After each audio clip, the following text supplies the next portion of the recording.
Four stocks that I'm buying in January of 2026. Congratulations, everybody, on finishing the year. And we are going to start a brand new year. We will get the alpha that we want this year. You too shall get this alpha. And we will outperform the market. We will try our best and we shall succeed. Manifestations 101. I'm going to tell you everything that I'm putting my money into, my public portfolio, everything that I will buy and sell or potentially just buy in the month of January.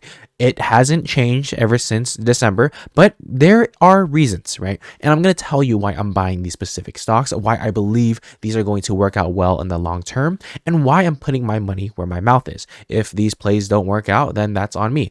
Of course, everything in this video is for entertainment and educational purposes only. This is not financial advice. Let's get right into it. Now, the first stock, this one's a really interesting one. You guys have shown a lot of interest in this, and I really want to buy Uber Technologies. Uber, the ride-sharing company that competes with Lyft, otherwise known as the competition to Waymo's Google or Amazon Zoox. So this is a play on actually getting rides to people that need rides, as well as food delivery services, and as well as the trucking business where you're able to deliver things on their freight business as well. So there are three breakdowns of revenue that comes with Google. But before we get into that, let's see what Google's been doing in the past 5 years. Google has actually been doing very well. In 2022, this was a $22 stock, a 22-buck chuck, and now it is at $81. That's almost 4x from where it was 3 years ago. But you can see in the past year, it's probably done really well, but it has sold off in the past month or so. From September highs, we were almost at about $100, and now it's sold off about 20%. But it is down sizably from its highs. And just because it's up 34% doesn't mean that we shouldn't look at it and say, is this a good deal? Am I getting a steal deal today? And does the valuation make sense for where I want to place my eggs into this basket? That might be a strong buy according to analysts, but a strong buy according to me as well. But let's break this down. So let's look into the financials first. You are looking at a company here that is growing revenues top line at 18% year over year. That is extremely high. This is a growth company. And if you look at just skipping from top line to bottom line, you go to EPS or net income, you can see that EPS growth is growing at 286%. But the reason that earnings are high is due to a one-time tax event. This is kind of pushing the earnings to be higher, which is why you're getting a lower price to earnings ratio. So you come over to statistics over here, you'll see the price to earnings ratio is about 10. That's like, oh my God, a steal deal, super cheap. But don't be fooled. Dig deeper as to why it's actually a PE of 10. If you take into account this tax piece event and exclude it, then you're looking at a PE of probably 23 to 25 today. So on a forward basis, it is about 24. Is a 24 price to earnings ratio worth today? And based off the earnings growth that the company has shown us, is it worth it? So breaking down the financials once again, if you look into just other things like free cash flow, they have been able to generate $8.6 billion of free cash flow in the past year. That is a lot. If you look at the free cash flow, you can get a percentage year over year. Free cash flow growth has been going 45% year over year. It looks like this has actually slowed down, but you can see that it was 100% plus, and now 100, then 80, then 80, and then 45. It could be because they're throwing the money back into the business. It could be because maybe top line is slowing down. But if we check top line, which is the revenue, is top line actually slowing down? It doesn't seem to be slowing down. 16%, 18%, 18%, and still 18%. Very strong. So what's happening here is they must just be throwing money back into the business to grow it and actually get returns. And that is what you would want as a shareholder in any growth company, let alone it being Uber. So very happy with what they're doing here. And it seems that they are actually, dig deeper, buying back their shares. So they were issuing a lot of shares, and I assume that these are a lot of like RSUs that go back to employees, but they're actually taking those shares off the market. They had announced a $5 billion buyback, and now they're announcing a $20 billion buyback that they will commit to. And that just shows that, hey, we want to give our shareholders more value. Buybacks. Buying back the shares is going to raise the prices of the stock because there's less shares out there. So when you take the supply away, inevitably the stock will rise with it. which is a good thing. Your piece of the pie that you own is actually getting bigger. But look at everything visualized here. This is a company that you would like to see across the board doing extremely well. Revenue up and to the right. Stock price up and to the right, but taking a dip, which is why it makes it interesting. Net income up and straight to the right from negatives back in 2023. Free cash flows. Oh my God, look at this is the most beautiful chart you can ever see. Operating cash flows, just how they operate within the business itself, excluding CapEx. Well, there's not that much CapEx, but because they are a software company at the end of the day. So this operating cash flow still scales pretty similarly to this free cash flow number as well. Operating income growing very well. Their costs and OpEx increasing as the company grows. You need to hire more workers, more engineers, which makes more sense as well. Cash to debt. This could be concerning for a lot of people. $9 billion in cash with $13 billion in debt. But I think you can look at what the debt consists of, right? You come to the balance sheet, you can look at long-term debts of $10 billion, short-term debts of zero. That's really good. So if you look at current liabilities of about $13 billion, you can see that this is everything that is kind of short-term, right? $9 billion, can they cover this? Sure, if they find other ways to finance. Is Uber going to be one of those companies that goes downhill and goes bankrupt? Possibly, very possible, but I don't think it's probable. I don't think that it is probable for them to go bankrupt with the cash position that they have, and it seems to be a very healthy company that is growing nonetheless and putting the money back into the shares where these liabilities, long-term liabilities, will be taken care of with their assets and cash that they have. But if you're just looking on like a liquidity basis, the cash that they have on hand is $9 billion versus their short-term liabilities or current liabilities of $13 billion. So not too much to be worried about here. Also, did I get into the metrics? Look at this. Monthly active platform customers, 17% growth year over year. Gross bookings, 17%. Trips, 19% growth. Mobility, delivery, and freight, the three businesses in which they operate in, are all growing, except for freight being a stagnant business that it is, but the smallest revenue generating as well. This is an enterprise B2B likely kind of business that they operate in, where the other two are B2C and B2B with Uber One, or the Uber that partners with corporations to get people, businessmen, businesswomen, to airports and such. So that is their business segments here. Still growing at the end of the day. The underlying company is still doing fine, is still doing exceptionally well. So I do really like Uber. I think that you are getting quite a steal here. For 24 price to earnings ratio on a forward basis, for top line of 18%, bottom line of 40% growth. PEG ratio 0.77. I expect this to actually be closer to 1 due to the earnings growth of the tax implications. This is likely probably higher, but anywhere between like around 1 or under 1 is going to give you that valuation that you might seem appetizing. Peter Lynch likes to invest in companies that are PEG ratios under 1. And we certainly may have that here. Thing is here, you look at margins, right? Margins are at 34%. Could it be better? Of course. It is a software company. Why aren't there 70, 80% margins? And this really comes with, as the company scales, I do think that they are going to be getting better margins.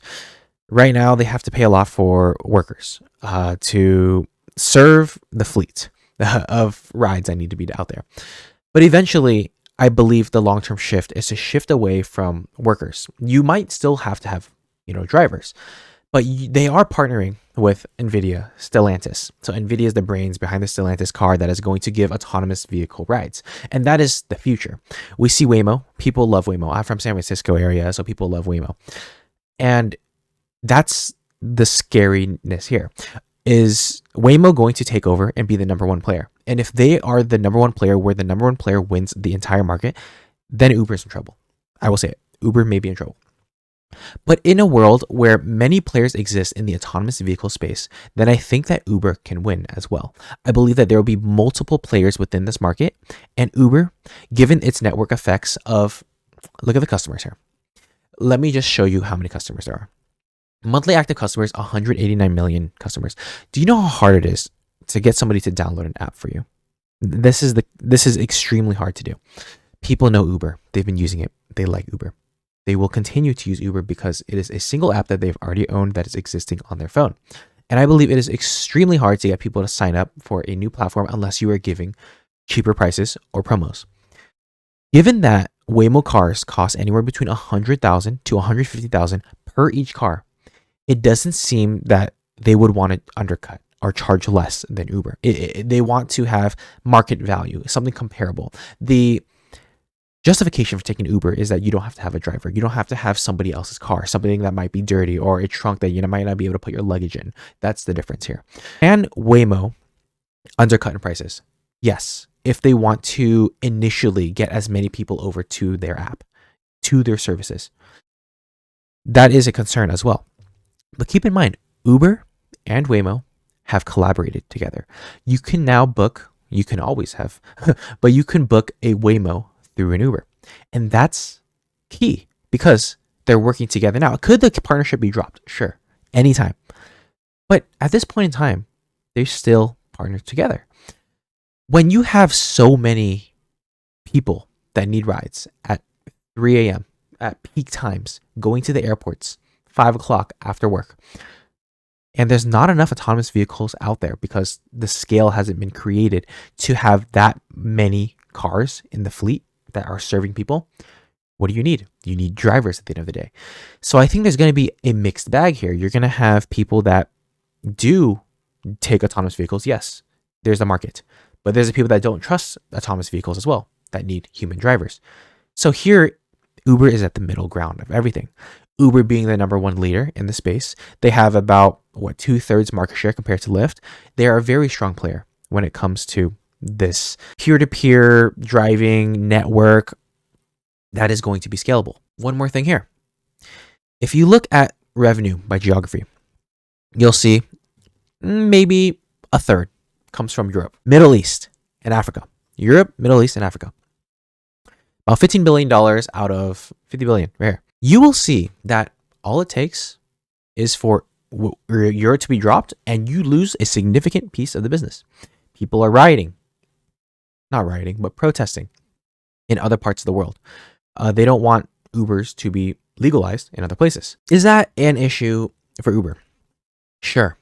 Let's say Europe, that part of the world, shuts off Uber and they say you can only take taxis from here on out because we just don't like your American app and we will not stand by it. That is concerning. Is it probable? Time will tell. I am no mind reader. I cannot predict the future, but that is a risk that you take on with this Uber investment as well.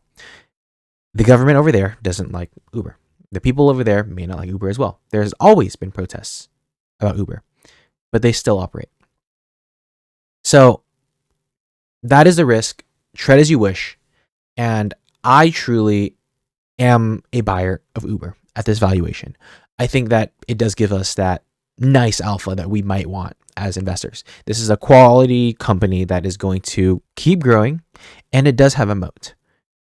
Even though the moat may be getting smaller artificially due to autonomous vehicles, Tesla Robotaxi that isn't out yet for people to use, Zoox, Waymo, I still think that Uber is a great investment. Now stick around to the end because I'm going to show you guys what exactly is in my public portfolio and what I'm doing to better equip myself for January. Okay, next is Meta. If you don't know Meta, Instagram, WhatsApp, Oculus, need I say more? They are a software company, to say the least, majority software, and they operate by selling ads. They do a lot of ads per user. They generate ads for showing content. Like if you're on Instagram, you'll scroll, you'll see an ad, and Instagram, Facebook, Meta gets a cut from showing that ad. So a lot of their money comes from advertising, about $184 billion. $2 billion from Reality Labs. A lot of people don't like this business segment, but it does seem to be growing nonetheless. They are throwing a lot of money into this business. So that is something to keep in mind. Payments, another $2 billion. Average revenue per user has been growing at about 17.5 year over year. That's pretty good. Daily active users growing at 7%. This is a company growing all around the board. Revenue year over year growing at 9.5% for Reality Labs. And it seems that in every country they've been doing well. 20% growth in US and Canada, 20% in Europe, rest of world 90%, Asia and Pacific minus 20. This one seems to be struggling.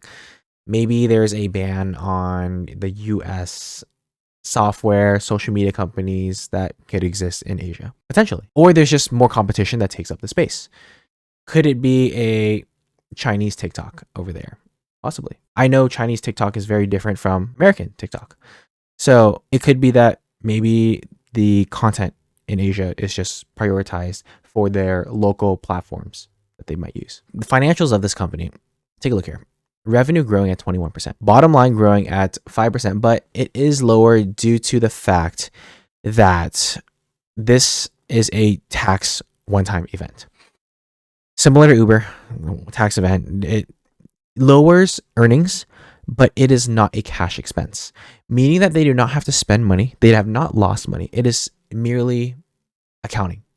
Accounting that says, hey, we lost on the books. This actually is more advantageous for them in the future because they pay less taxes. It does seem like they're lowering the money here. Like they're not making as much. Something to actually look at here is maybe the free cash flow. If you look at free cash flows, $44 billion here, it is lower than the previous year, but they are throwing more money back into the business, back into data center, AI, all of this. And Mark Zuckerberg has this vision similar to the metaverse, maybe not, maybe so, but he wants to throw more money into artificial intelligence. And that's supposed to pay off, right? And that's where everyone's putting the money. Big tech putting their money out there as well. But the thing here is, even though you have crazy investments in AI, like from the Zuckerberg team, that could be easily turned off. If you don't want to invest so much and burn all this money, you can actually invest less, right? But at a core, the company is still doing well. At a core, if you look at the metrics of the company, advertising, which is the core, is doing exceptionally well. This is a company that can grow within itself. I think this could be independent of everything that Meta is trying to do with artificial intelligence. Possibly not with Reality Labs, so that kind of integrates into it. But everything else, they could be a totally different company on its own and still survive, still thrive. It is a very strong company, still growing very fast at the end of the day. Valuation, stock valuation. It looks to be a 29 PE, but it's really not. It's actually lower than that because remember the one-time tax event. Forward PE of 22.5. That's rather cheap, I would say. That's rather cheap. Price to operating cash flow of 15. Price to free cash flows of 37. This might seem high, but free cash flows could be a lot higher if they turn off spending like that. Will they? I don't know. I will never be able to know. Only the team there would know. But if they don't seem valuable to the company to keep throwing money into this endless fire pit, then they could turn it off and the ad business will still thrive, still do well. But take a look here. Return on invested capital, 22%. That is exceptional. You should be applauding Meta for this return on invested capital. You know how difficult it is to scale at a 22% return on invested capital, being a $1.6 trillion company, being so big that you already are. And how do you find the money, the time, the investments to just get that return? How do you get a 22% return on invested capital? That is, I don't know, unheard of. It is a quality company like this that I want to own for the future. I want to own more. Take a look at my Meta position here. Meta right here is about $18,000. I want it to be bigger. It's only 9% of the portfolio. We don't have that many stocks in here because I think that we should track each stock, understand it to a full, and make those high conviction plays. I think we're going to build wealth through concentration rather than diversification. So I'm going through a somewhat concentrated stock portfolio of only a couple of names here. This is what I would say 6 names. And that's the difference here. Uber is also on here. So 7 names. But I'll get into that soon. I like Meta at the current valuation. Of course, this was really cheap at $590 in the past. And we were picking it up at $590, just a little bit. But nobody could have ever guessed this would happen. This was the time to buy. I think now is still a great time to buy Meta. And I think it is a great value play today. Given that I don't own enough, I do want to own more. So excited to pick up some more in January if I get better prices. Hopefully like 650s, 640s, we'll see. Putting out some limit orders for myself. Adobe. This one is a nail on the coffin right here. This one has been put to sleep. This one, 5-year chart, it is down 30%. 1-year chart, it's down 21%. It's actually climbed back up from the bottom. We couldn't time the bottom here, but hey, we got pretty dang close where we're up on the position. And I think this one I'm pretty comfortable with. I think Adobe still has a moat. The reason why it's been dropping is because people think that with new entrants into the market, with artificial intelligence like Sora or Grok, those are going to replace video editing, video creation, and that's going to substitute the Adobe license. I think for the commoner, you and I, that could make sense. People will use free products, of course, when they can, when it comes to you and I. But at the end of the day, who owns that product? If you ever created an image on Gemini, you'll see that it's watermarked, owned by Gemini. They trademark it, right? So what happens when a company tries to use Gemini, let's say, to create an AI product? Now it's watermarked. Who owns that piece of advertising or that ad or that digital graphic or that graphic that you just made? The company that owns the LLM, the AI. And that's the difference here. Adobe, people have been trained to use the Adobe suite, Photoshop, Premiere Pro, Lightroom, all of these platforms that come with Adobe.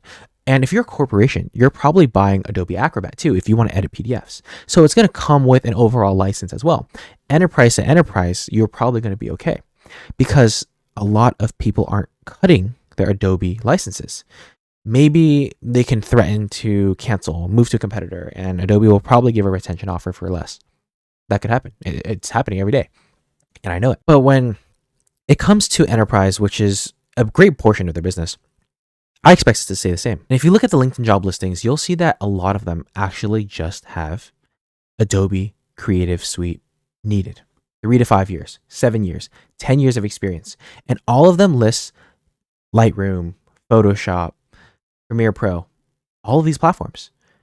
So if that's been the industry standard for so long, what makes people want to switch, right? Take an example of Google Sheets versus Excel. Excel has been around forever because people buy the Microsoft suite. And you can say that arguably the Microsoft suite is one of the best out there to have. You get PowerPoint, you get Microsoft Excel, and then you also get the Word. There's so many things that come with the suite. You get Teams, right? So all of that combining together, it makes, I guess, a moat, a valuable piece of software that anybody would want to be a part of. But if you're an enterprise, or I guess you're a solo business entrepreneur, are you going to buy Google Sheets, which is free? Or are you going to buy Excel? Free, pay for a license. Depends, right? It depends how big your scale is, what your experience, your background is. If you are an entrepreneur and you have worked in Excel your whole life, maybe you'll buy Excel. But if you're on the cautious side of spending, you don't have a big team, and it's just you, a couple of others, run Google Sheets. It's cheaper. So that's the difference here.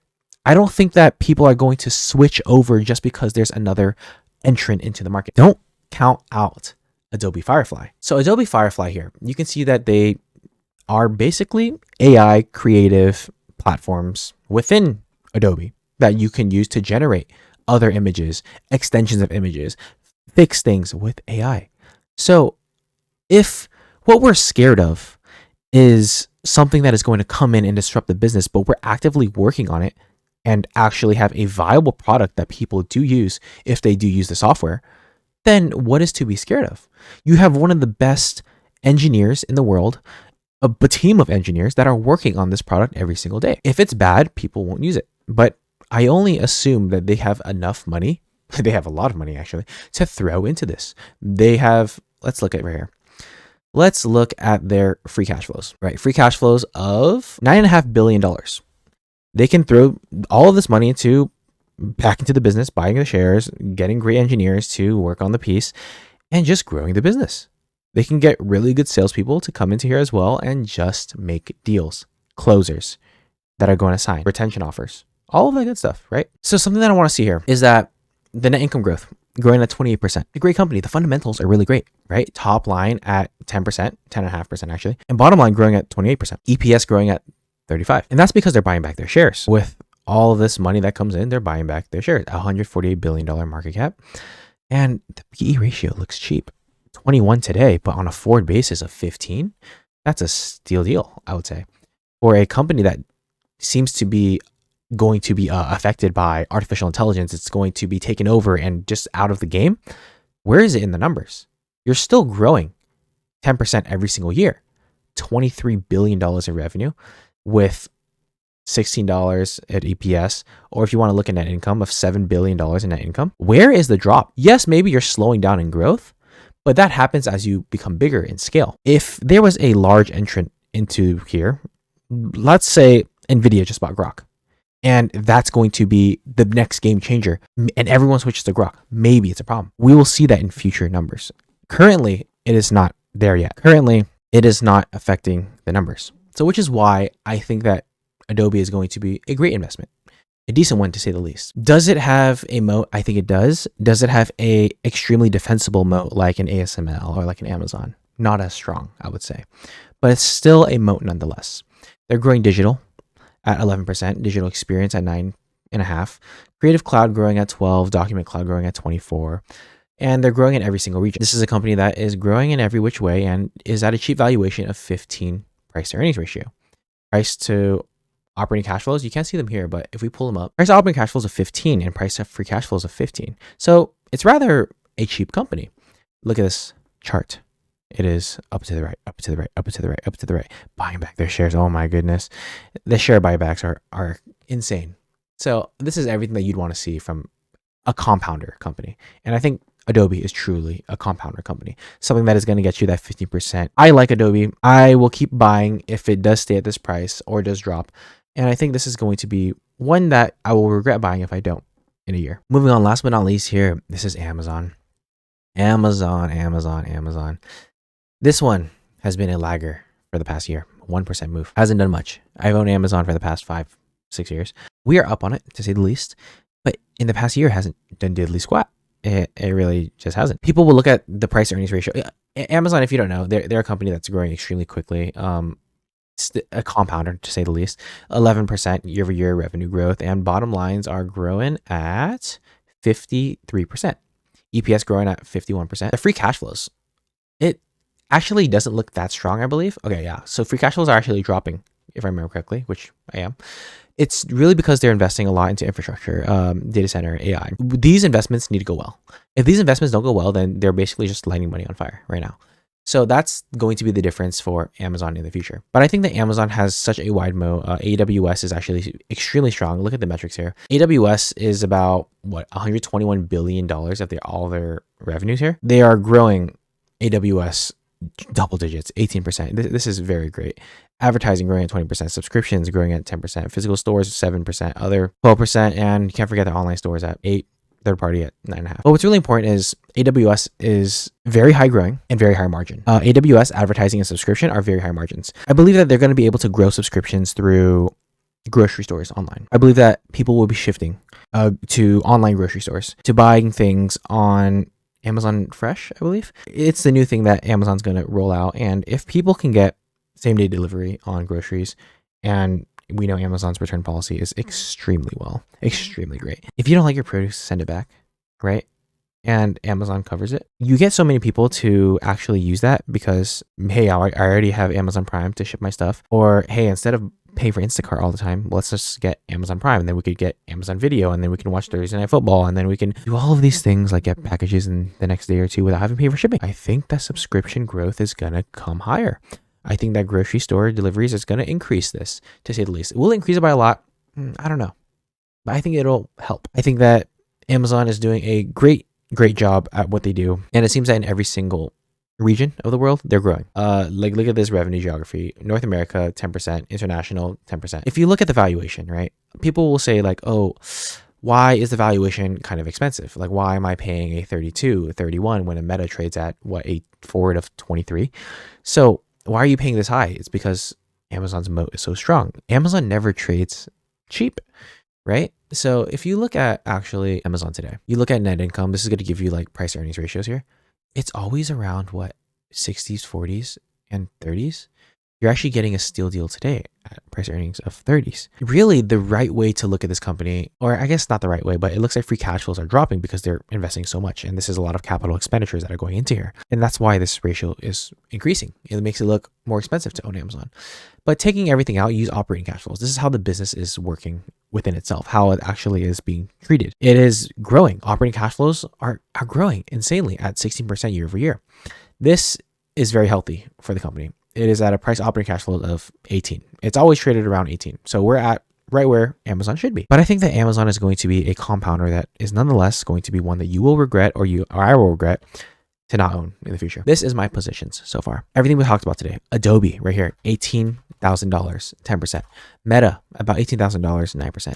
Amazon, about $15,500, 8%. Uber, that we talked about, this is SPACs here. I'm buying cash secured puts, which is essentially saying that if the stock is below or at $79 by the time that January 23rd comes around, then I will own the stock at $79. And then I can collect a premium, which brings my cost basis down to like 76. Great. If not, I already collect the premium. I own Uber in another account. I will add more if Uber stock does drop, because I actually think that the opportunity is really good here. I think the narrative has shifted away from the price. So I think any of these companies, I will do fine. I hope you guys enjoyed today's video. And if this was helpful, let me know. What are you guys buying? What are your stock picks for 2026? And what are you buying in January? Just let me know.